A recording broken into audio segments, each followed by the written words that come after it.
About 17 years ago, after the death of my father, I had the privilege to be with my mother to take her on a little vacation that we could go together. We went to Disney World. I had never been to Disney World before. And I remember being so struck by all the imagination and all the creativity, all the people, all the wonder. But it was all imaginary. And I also remember being struck all the money that's spent on entertainment. Things that bring pleasure, so to speak, on the natural level.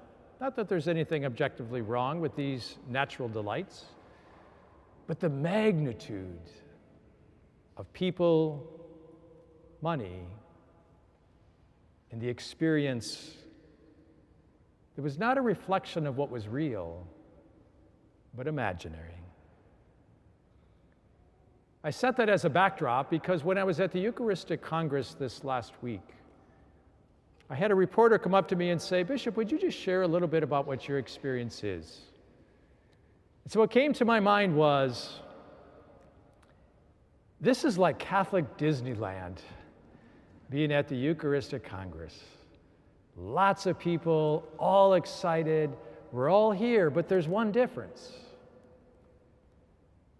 Disneyland is all the imagination, but it's not real.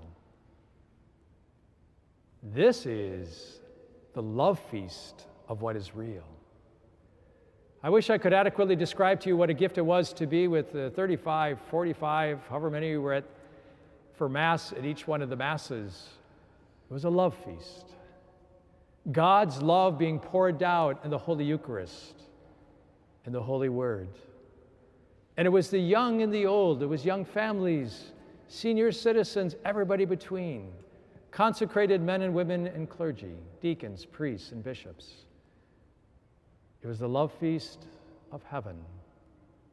In fact, one of the nights when we had adoration, being in that big stadium, and as I was adoring the Lord, contemplating, just focused on Him, I had this sense of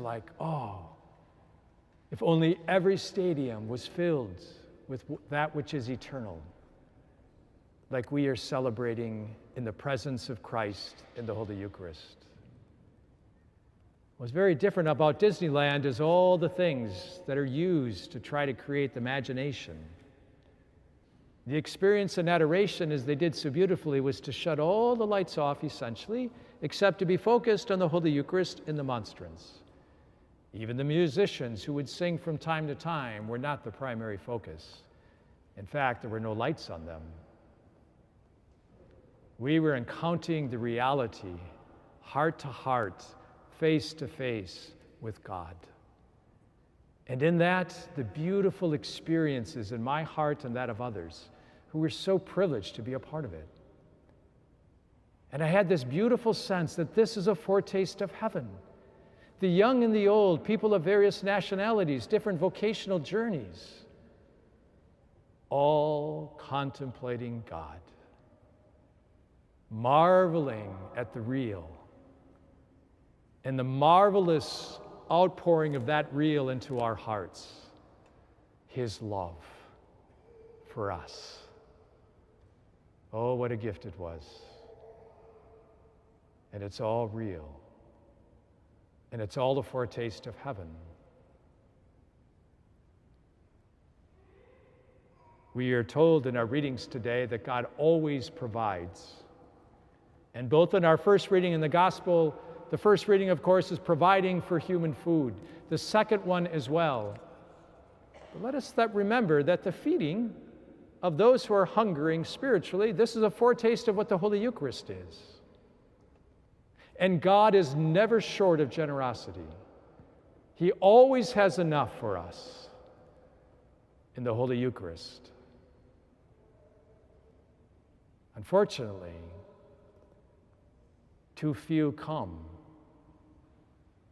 to receive the generosity of love each Sunday.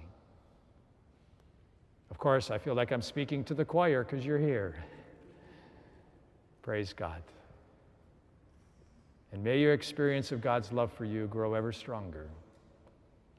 And as you contemplate the reality of what happens here at Mass, the beautiful music, this beautiful, beautiful space is all to serve one thing. The giver of the most generous gift, God Himself, who gives Himself, and there's always enough, and He wants to give us even more.